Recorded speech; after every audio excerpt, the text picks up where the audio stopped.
Shalom à tous, peuple de Dieu. Je vous dis bonsoir dans le précieux nom de Jésus-Christ. Il est dit dans la parole que Jésus parcourait de ville en ville, annonçant la parole et faisant de grands miracles. Tel est le cas pour cette caravane. Et nous en sommes à notre 7e étape dans la ville de Lambaréné.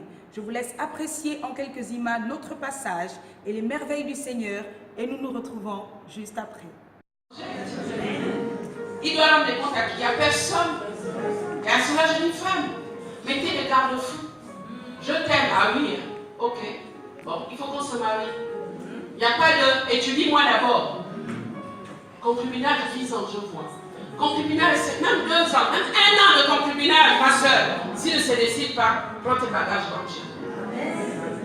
Parce que s'il est sincère, s'il est vraiment amoureux, il va tout faire pour venir te doter et t'épouser. Voilà comment le mariage est devenu dysfonctionnel. Et on accuse Dieu. On dit oh esprit de célibat. Tous les combats spirituels et cette doctrine est née maintenant, c'est en Afrique. En Europe, il n'y a pas de combat spirituel contre l'esprit de célibat. C'est en Afrique. L'homme est le produit de son environnement. Si papa, tu n'aimes pas ton fils et tu ne l'éduques pas à être un honnête citoyen, tu ne montres pas les valeurs d'un mari, ton fils sera un homme perdu demain, il va aussi maltraiter. Ça va. Si maman, tu ne montres pas à ta jeune fille, à ton enfant, les valeurs d'une femme vraiment stable, posée dans son foyer et qui n'insulte pas son mari devant les enfants, ta jeune fille sera une femme révoltée qui va détruire aussi son foyer demain. L'homme est le produit de son environnement. Et sans le Seigneur, il n'y a pas de modèle. Qui va donner le modèle à qui? Qui va donner le modèle à qui? C'est pour cela que le Seigneur demande de revenir à sa parole. Dieu a laissé un modèle pour le mariage. Il a laissé un modèle de son éducation.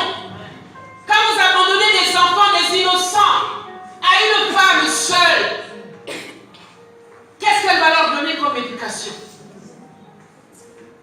Vous aurez des enfants qui vont grandir dans la délinquance, la haine de leur père. Des jeunes hommes perdus qui demain reproduiront le même schéma. Et le monde est rempli de cela. Notre nation est remplie des familles brisées, des familles mises en ordre, mais vraiment dans un désordre diabolique. Dieu a créé un mariage avec un plan. Et le diable est venu inspirer à bâtir la famille avec un autre plan. Où est-ce qu'on a vu ça? Où est-ce qu'on a vu une jeune fille doit apprendre à s'éduquer seule à 13 ans parce que son père et sa mère ne sont plus là. Maman a toujours le problème avec papa. Maman n'a plus le temps d'éduquer la jeune fille. Elle n'est pas... Je suis le révérend pasteur Solé Gérard Donald, du centre de relations de famille, comme directeur provincial de la province de Moyen-Louis. Voilà que nous sommes en train d'assister à la deuxième caravane au niveau de Lambaréné. Et nous avons été énormément bénis. Le peuple a été énormément béni.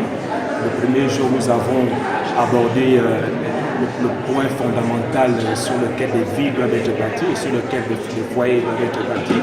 Et c'est important parce qu'un foyer sans fondement qui est Jésus-Christ est un foyer qui va à la dérive. D'où il était important pour toutes les personnes qui étaient là, pour tout le peuple, pour les hommes et les femmes, vraiment, d'être conscients de cela et d'être fondés sur le Seigneur Jésus. Et ce soir, nous avons parlé de l'ordre que le Seigneur a établi par rapport au mariage. Et voici aussi que le Seigneur a restauré également des foyers ce soir. Et nous croyons que par la grâce de Dieu, des hommes et des femmes ont retenu cela. Et nous croyons également la bénédiction de Dieu. Mais demain encore, qui est une journée spéciale, nous aimerions que davantage des hommes et des femmes puissent également être bénis. Merci. Nous remercions vraiment le Seigneur pour cette opportunité parce que Dieu ne cesse de nous parler et nous parler encore. Bonsoir, moi c'est Madame Ongomo-Dingui, Marie-Aurélie, et je prie à l'église Béthanie de Point-Ville. L'enseignement de ce soir m'a apporté quelque chose dans ma vie en tant qu'épouse, en tant que chrétienne, en tant que femme appelée à accompagner les autres dans la vie de tous les jours, la vie professionnelle, la vie familiale et la vie spirituelle. Et je pense que ce que j'ai reçu ce soir va beaucoup m'aider à pouvoir venir en aide à mes sœurs, à celles qui crient à côté de moi et personnellement également dans ma vie de foyer. Je sais dorénavant quelle est ma place et quelle est la place de l'homme. Et je sais dorénavant que l'homme est mon chef. Et ça, je ne dérogerai plus jamais à cette vie. Je suis Alva Rose et je suis serviteur de l'Éternel Dieu. Je prie à l'église primitive de Christ. Et je suis arrivé hier par rapport au séminaire. J'ai vraiment apprécié parce que ça permet aux uns et aux autres de comprendre l'importance du mariage et déjà de la Genèse, ce que Dieu a prévu pour l'homme dans le cadre du mariage. Se marier est capital, mais sur la base de Christ. Christ est le fondement particulier de toute relation pour un meilleur avenir déjà et pour tout ce qui se passe. J'ai vraiment apprécié vivement que de tel moment puisse se perpétuer. Gloire à Jésus. Nous sommes pratiquement à la fin de notre caravane conférence à Lambaréné. Et Dieu est merveilleux parce que j'ai vu vraiment le peuple de Lambaréné assister, des femmes et des hommes assoiffés de la parole de Dieu, et le Saint-Esprit s'est déversé, ce soit dans la révélation par rapport aux fondations et pour dire aux fondamentaux du mariage selon Dieu. Et nous croyons qu'il va encore faire.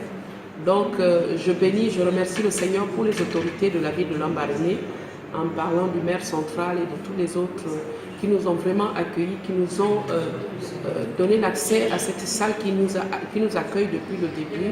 Vraiment que le Seigneur bénisse ces personnes-là, et de par également cette vidéo, je viens annoncer notre arrivée pour Mwanda. Mwanda est notre 8e étape. Mwanda dans la province du Haut-Ogooué est notre 8e étape, également la dernière dans le sens de la caravane, parce que nous avons fait le tour du Gabon. Nous avons vu Dieu faire d'énormes choses. Vous savez, le bilan que je fais de cette caravane depuis Lambaréné, c'est que Dieu nous attendait. Dieu a sauvé des vies, Dieu a sauvé des familles, Dieu a vraiment délivré des personnes qui étaient sous le joug, plusieurs jougs. On a vu des délivrances opérées et le salut de plusieurs. Ça, c'est la plus belle chose que je retiendrai de cette caravane, que le Seigneur a sauvé beaucoup d'âmes. Nous avons vu des hommes se donner comme des femmes, donner leur vie au Seigneur. Et à cela, je dis vraiment merci à Dieu qui a déversé la grâce du salut, au Saint-Esprit, sous la houlette duquel nous partons. Nous avons fait tout ceci, qui n'a pas manqué de nous manifester la gloire et la fidélité, la bonté de Dieu. Oh mon Dieu, tu es merveilleux.